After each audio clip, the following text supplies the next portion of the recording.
Hi there, I'm Des. And I'm Tim, and together Des and I head up the men's ministry Momentum Australia. Momentum has multiple functions, but primarily our aim is to help men to succeed in life, to do life better.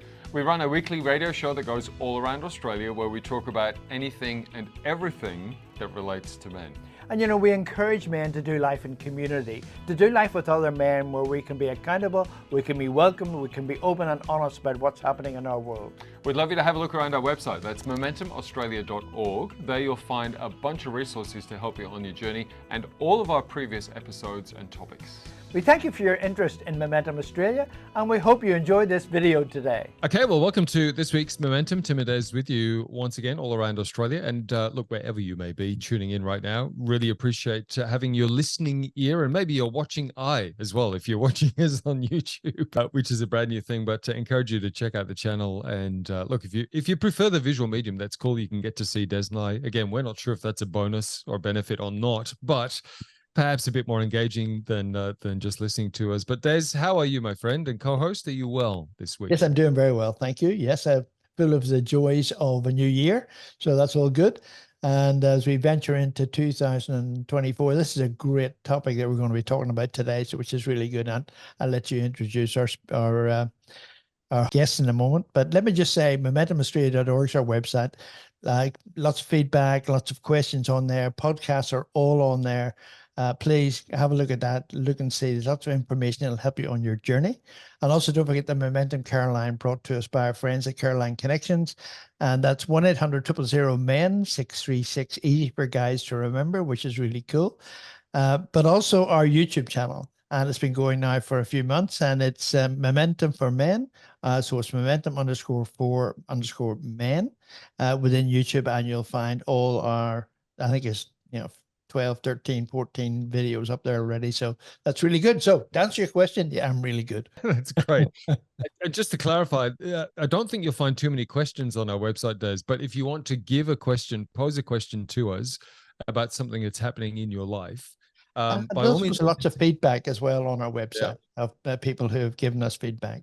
And look, the idea that we exist to help you out on your journey, that's what Momentum is all about. And if we can't help you, we can try and get you in touch and put you in touch with somebody who can. And look, our special guest again this week is somebody that we often refer to at Momentum because he's just got an absolute wealth of stuff when it comes to relationships and families and doing life better in general. The CEO of Focus on the Family Australia, Brett Ryan, is back with us this week. Welcome back to Momentum, Brett. It's a pleasure being with you once again. So we chatted last week about boundaries, and look, we all concluded at the end of that session that we probably needed a second show. So here we are again. And as we mentioned before, we are unpacking your new ebook, Understanding Healthy Boundaries, which is online at your website. That's families.org.au, families.org.au. And it's free. Don't forget, it's free. Understanding Healthy Boundaries, families.org.au. So Brett, let's launch back in. We did talk about in the first show a bit about what boundaries are and that sort of thing and why it's important to have them. I don't think we necessarily need to unpack that again, but let's talk about some of the reasons we don't put in boundaries, and then we're going to look at how we can do this with different parts of our life.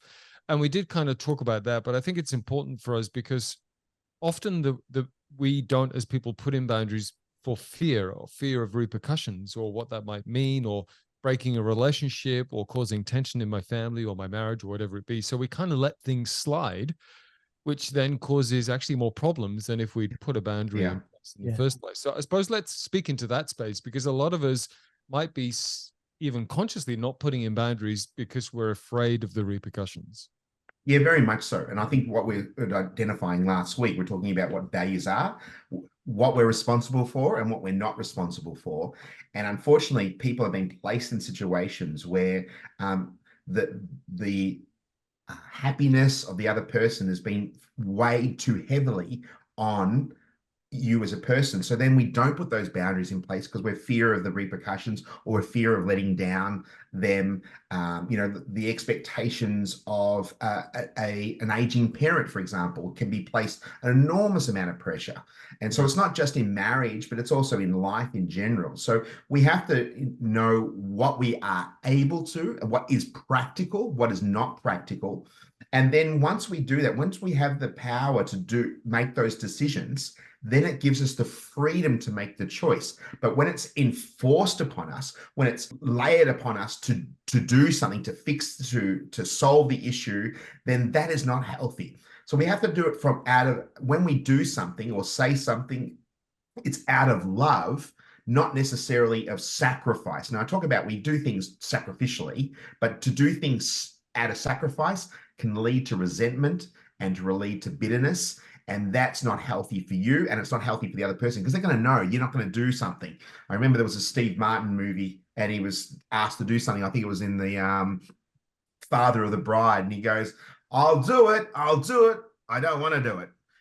So because he was really doing something out of because he was forced to do something, and that's not what we want to do. We want to be able to make the choices ourselves, and then out of that we can say, hey, I'm happy to help because I want to do it out of love.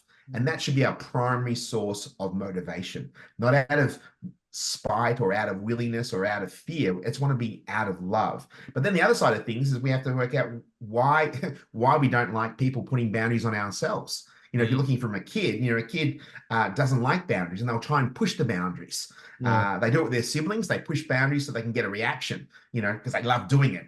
And the same thing with kids. They like to push the boundaries. I want to see how far they can get away with something before there are consequences. And we don't like it because it feels like we're out of control. It feels like someone's making decisions. And when we lose that power, we don't like it. Because we actually grow up with a feeling of entitlement. The world revolves around me as a child. And then if we have that same mentality going into adulthood, then we're going to feel like our spouse has to serve me and do everything that I want to do. And we need to know that the world doesn't work around that. We're not a solar system in ourselves. We don't have to have everyone revolving around us. We are there to serve one another. And that's what we need to do when we have healthy boundaries, not unhealthy boundaries. It's interesting. Just reminded of some friends of mine who have got elderly parents that have been, going into retirement home and that sort of thing. And the demands that they put on their children is huge, right? And at the exact point where you need to bring in the boundaries. So when I get a few years older and I'm in a nursing home, I have to be careful about the boundaries I put in place. Well, that's exactly what they're talking about. Nowadays, while you've got your faculties. Yeah, well, that's the reason why having healthy relationships, everything comes out of relationship. And to maintain a relationship, it means that there's communication. And so in the situation where the parents in their elderly years are forcing it upon them because they might have guilt them into it, you don't want to have that type of situation. So we want to have a healthy relationship. And as you've said, you want to get a situation where, have a healthy relationship, because your kids get to maybe choose which nursing home you go into. That's right. And so you want to make sure that they have a good one. That's good. So just off the back of what you were saying, that let's leave the nursing home bit just before. Just go back a few years. You and I'll get together at the end of the show and we'll choose a nursing home for days. That's another story. But no, look, and I thought it was important to understand, right? Because let's say that we have overstepped a boundary in someone and they've made it clear, right, that we've overstepped their boundary. Obviously, our response to that is crucial, right? So that's the first thing. That's the first thing I want to say. But also then, when a boundary for us gets overstepped, how do we best communicate that? So the two parts of that are then, right, so let's start with, I've overstepped, somebody's told me or come to me and said, actually, that made me feel whatever. What's a preferred mature response in that instance? Good question. Well, I'll make the statement first. If someone takes issue with your boundaries, if someone takes issue with it and they sort of fight you on it, I would say that's a red flag. You have to be aware that if someone's taking issue, because a healthy relationship means that I respect that. I'm going to honor what you say, and I'm so sorry that I've done that to you, then it's a healthy relationship. But if they start, you're just overreacting, you're making me do something I don't want to do, then they're actually they're actually not emotionally or relationally mature. And so that will be the red flag. But what do you do when someone happens? Well, the first thing is, if someone says, I don't like what you're telling me to do, I don't like that boundary, maybe our relational thing saying, well, I'll give in a little bit.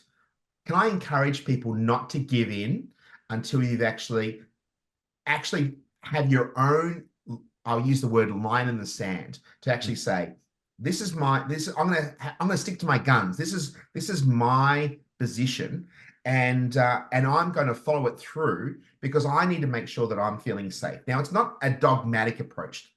Please hear me when I say that. It's not saying, I'm going to do this despite that. You want to have dialogue, not a monologue. You want to be able to have this conversation with them to do that. Acknowledge with the person that it may be uncomfortable for them. Maybe make it so I can actually acknowledge that this might make you mad, or this might make you sad, this might make you angry. But these boundaries are important to me. This is my body, or this is for my mental health and well-being. I need to place these things. That's not being abusive. That's not being dogmatic. It's actually saying, I acknowledge that this may be uncomfortable for you, but I'm going to still stick to what I'm going to be having to do, follow this through, and acknowledge that it may be offensive, but we don't want to do something that's offensive in the sense that I'm going to do it despite you, because that's not healthy. But we don't want to be put into the situation out of fear of hurting somebody or making a decision or following it through because someone may be angry, or maybe someone who's not going to be our friend for us. Again, that's a red flag with a relationship. And I think it's important to avoid the use of the word I language.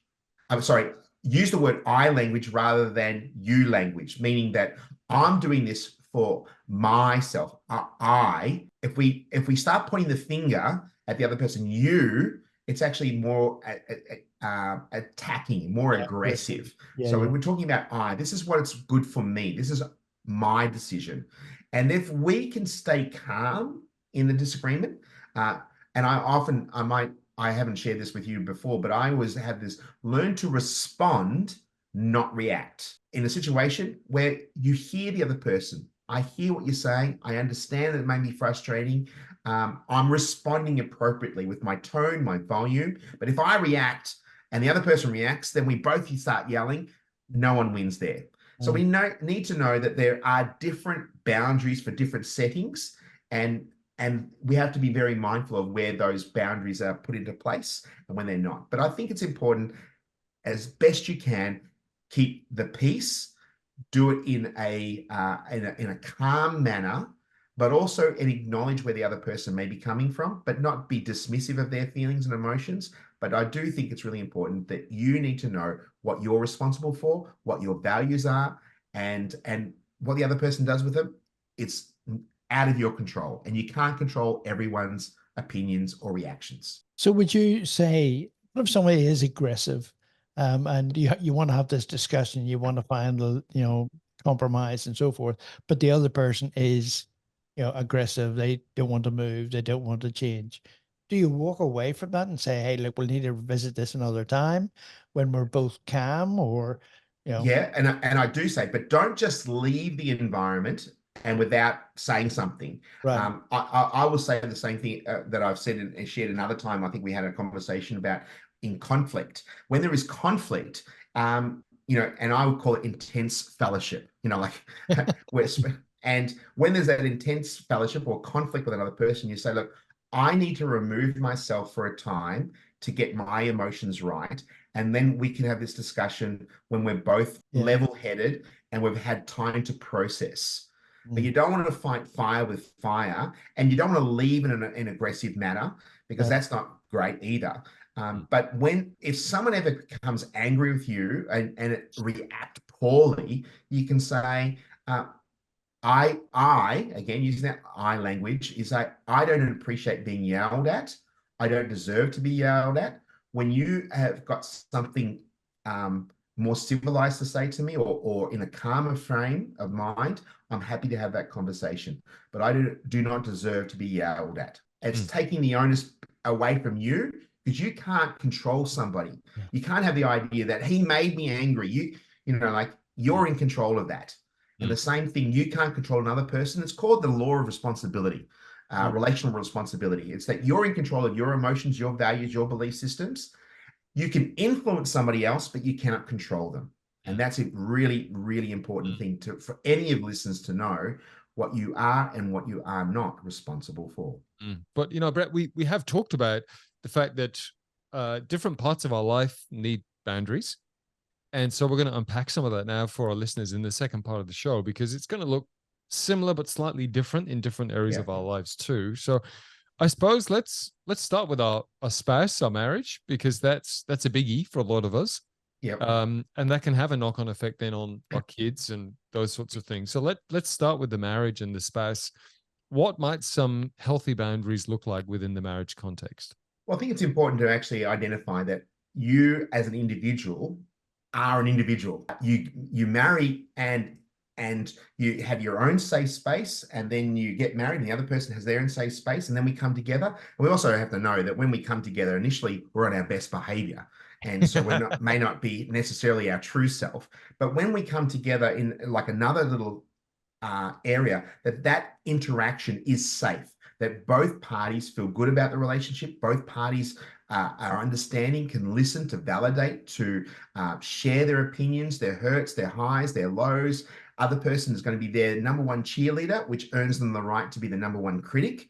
And that's a boundary that is actually a really worthwhile.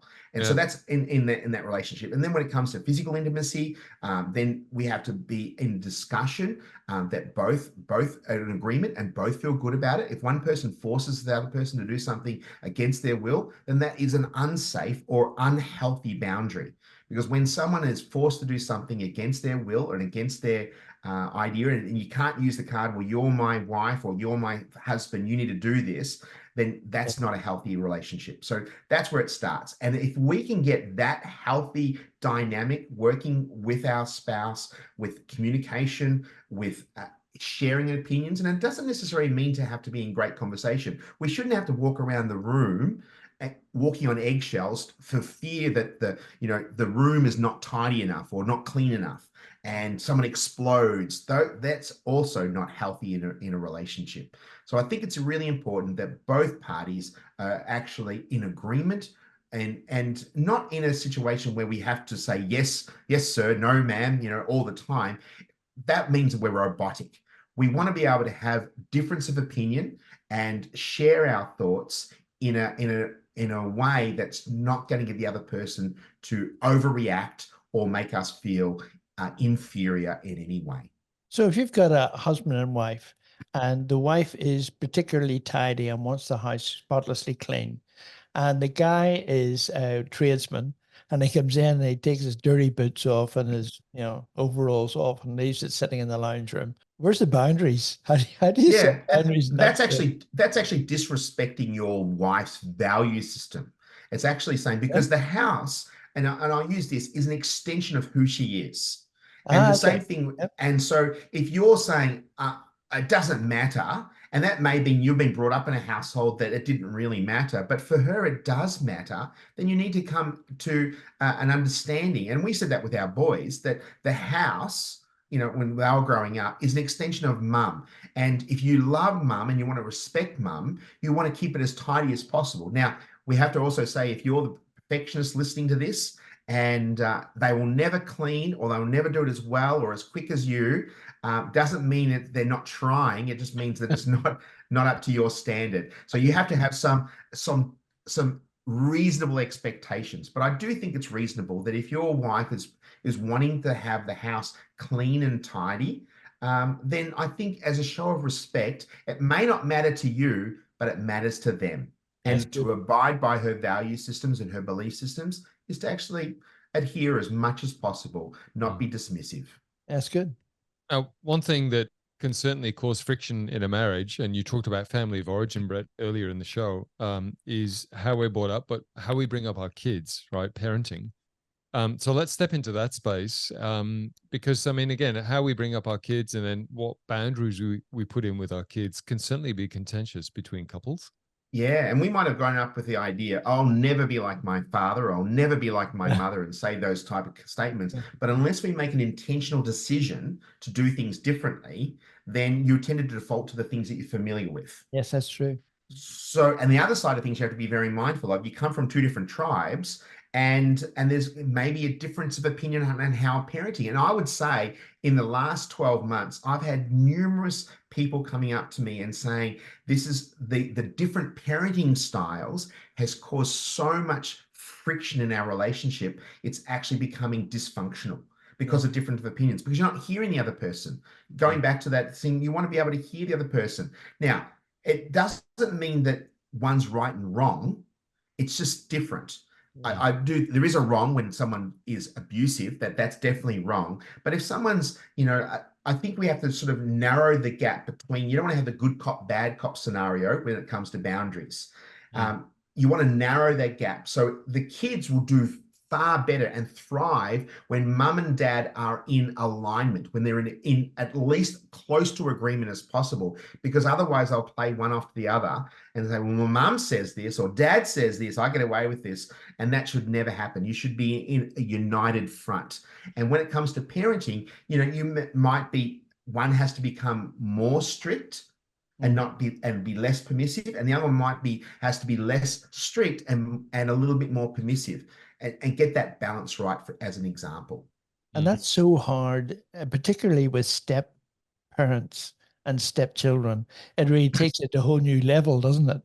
Yeah, and I mean, that's a whole nother topic to talk about step parenting. And I've actually got a free video on this, on step parenting and blended families. If anyone would like to have that, it's on our website and on our Family Cast platform, and it's for free. Again, a great business model. I give everything away for free, and to be a blessing to more people. But to how to handle that, because on a side note, is biological parents are always going to be the parent, and the step parent is always going to be the step parent. And that might seem very obvious, but a step parent can never overshadow the biological parent. And so I would say you need to become more the friendly uncle or the friendly aunt, more than the I'm a parent, but it's the biological parent will have more of a say. But when it comes to just biological parents, if you're two together, is you have to be more their parent, less their friend. But when it comes to step parenting, you have to be more their friend and less the parent. That's in the summary. advice. I love that. I love that analysis. That's good. That's really good. Brett, let's come back to then the marriage. These are our kids. Tell us then about the journey and the transition of boundaries that needs to happen as our kids get older. Because, when they're young, boundaries need to be pretty firm. Then we start loosening the boundaries during the teenage years. And then when they're adult kids, that's a whole other story. But let's stick with the transition then from kids to teenagedom for our kids. How do we balance that, letting loose some of those boundaries as our kids get older? Yeah, it comes out of some key words, and these are in no priority order, out of their maturity. Some kids are very mature at a younger age, and other people have to be very old, and they're still not very mature. So maturity is an aspect. Trust is a very big one for children. Once trust has been broken, it's very hard to earn that, and kids want to be trusted. And so as they are maturing, as you can trust them, then the boundaries can move. But there are some boundaries that shouldn't move, because otherwise, if we're talking it from a biblical point of view, God's boundaries don't move. And if you keep on giving into the boundaries, they're going to try them with God, and God's boundaries don't move. So we need to be firm on some boundaries, the way that we talk to one another, the way that we show respect to one another, the way that we honor one another. They are immovable boundaries. But if you want to give them freedom about how they can choose what clothes to wear, that's within reason, what's appropriate, what's inappropriate, who they can go out with. Again, you can't control everything. When they're younger, it's fantastic. You know what they're going to wear, what they're going to eat, who they're going to be with. But as they're maturing, as they're going into young adulthood, you've got to give them some freedom to learn to let go and let God take them, because God loves your kids more than you will ever love them.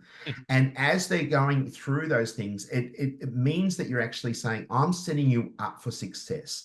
I want you to become a self-sufficient, able to serve their community, able to run a household. So that's what you want to prepare them for, the realities of this world. But if you keeping them in bubble wrap and they're not allowed to make any decisions, not allowed to trust them with anything, then you're not setting them up for the realities of the world. And they might actually rebel. They do the opposite that you want to do. So it's all out of relationship, all out of trust, and allowing them to make their own choices, even though they may not agree with them, and even though they're things that may be against what you think would be best for them. Sometimes we have to allow them to go through the school of hard knocks and actually make choices, and they have to face the natural consequences of those choices, but you'll always be there to pick up the pieces if they needed to. It's really good. So So what about, sorry, go on, David. we were talking earlier, we mentioned adult children, and you know it's so difficult to have to maintain a relationship because it has to change, right, with adult children. What's your advice to parents and or adult children? Well, that's a big topic in Yeah, I itself. know But it in is. summary, I would say that if they've left the roof under your roof, then they are adults and they are responsible for themselves. Still maintain a relationship, but they're going to have to make their own financial choices. They're going to make their own relational choices. They're going to be responsible for their own occupational choices. They've left and they've become their adult themselves. But I will put a disclaimer. We've actually seen about 10% of young adults who left home are now returning because of financial situations. Yeah. And many are returning with their spouse or their family, and you're actually having an empty nest now being full of people. So it's really important to establish those boundaries, what you will accept and what you won't accept. I'll use the example about your value systems. If your son or your daughter has left home, but they want to come back with a boyfriend or a girlfriend, and you don't believe in premarital sex, then the other person, for example, you say, look, that person's welcome, but you have to sleep in separate rooms because this is our value systems. This is our belief systems. Yeah. That's reasonable. If they want to be adults, they have to act like adults. And therefore, in our household, if you're coming to live here, you are either going to contribute financially, you're going to contribute to the cooking, the cleaning. This is adult life. You have to take responsibility. You don't want to come back and create like an Airbnb or a bed and breakfast environment that you do everything for them. You're actually doing them a disservice by doing that for them. And you're not showing true love, but doing everything for them. And for the young adult who may be listening to this, you have to take responsibility and contribute to the house, either financially or practically. And if your parents say some things, you can't control what your adult children are doing or young adult children are doing, but you can have influence, and that comes out of relationship. Yeah, absolutely. Spot on. One more thing before we wrap up for the show, Brett, we haven't talked about work boundaries. Maybe that can be another show in itself, but let's talk quickly about family boundaries. And we're talking, I suppose, extended family now, not just marriage and kids, but families and family get-togethers. Of course, we've just had them over Christmas, New Year, that sort of thing. And for some people, that will be a really horrific time trying to navigate some of those internal family relationships and keep healthy boundaries and all of that sort of stuff. Some thoughts then around families generically, and particularly the get-togethers that happen throughout the year, whether it's Easter, Christmas again, other things. How do we put those and keep those things in place? Because again, these are our family, right? We don't want to burn the relationships, but neither do we want to feel like we get treated a certain way just because they're family. Yeah. Well, family get-togethers, as you're so rightly put, it can be a really happy time and really worthwhile, and everyone loves each other and gets along with each other. But there's a lot of people, it can be quite toxic and unhealthy. And so I think it's going back to what is in your control. So you have to find out, you can control how much time you spend with the person, for how long, or for example, how much money you will spend on gifts. How much time you need to either prepare for food, all these things you are in control. So we need to put those boundaries in place, and then fast forward a little bit, going with the idea of planning for unexpected. There'll be something that will go wrong in a situation. So I would say if there's been some tension or some intense fellowship prior, maybe if you're coming to a family get together, be proactive. Give them a phone call. Let's talk about this before, because we don't want to spoil it for others, and it won't be great for us if there's, let's clear the air earlier rather than at the time. Another thing you might want to know is let's prepare ourselves psychologically and physiologically. So good food, good sleep, good self-care, so you're actually in your good mental health as you're going into it, but making sure that, ask yourself the question, why am I going to this function? What is the number one reason why I'm going? Am I doing it out of obligation or out of necessity? That's not a great way to be. So check yourself. Then maybe going into, are there other safe people in this environment? Are there other people who are going to be like-minded that will support me in this? And then finally is, there's a difference, and I mentioned it earlier about you have to define the difference about unsafe, or is it just awkward? That's a little bit different. Or is it just a little bit of a disagreement, or is it unsafe? And now I've been to family functions where someone's an anti-vaxxer, for example, and then they give their thing. That's not unsafe. It's just a difference of opinion. And we can have a civilized conversation, for example, or if someone has a different thought process, that is just not, it's not defined as unsafe. It's just a little bit awkward, a little bit of a disagreement, but it's certainly not toxic. And so we have to establish ourselves, why do we feel like this is not a great place to be? But go in psychologically, mentally, as best you can with a good self-care, find out, why you're doing something, but you are in control. You don't have to stay there forever. You don't have to, do everything for everyone, and go in with a very open mind. And that will actually help you, and it'll also make the environment healthier for everyone as well. Yeah. Lots of great advice in that just alone, let alone the last 30 minutes that we've been talking. In fact, the last 2 shows with Brett Ryan from Focus on the Family Australia, and it's all been off their new ebook, Understanding Healthy Boundaries, which you can find online and free at their website, families.org.au. Brett, always an amazing chat with you. Thanks so much for the last couple of weeks, man. There's a lot in that, and appreciate your time on Momentum. Thank you. It's a pleasure, and look forward to the next time. Thank you for watching this week's show, and we hope you subscribe to Momentum so you can find out what's happening in the shows in the future. Absolutely. And keep an eye on our website too. That's momentumaustralia.org. There you'll find all of our shows and a whole heap of resources to help you on your journey. That is momentumaustralia.org. Until next time, keep moving forward with Momentum.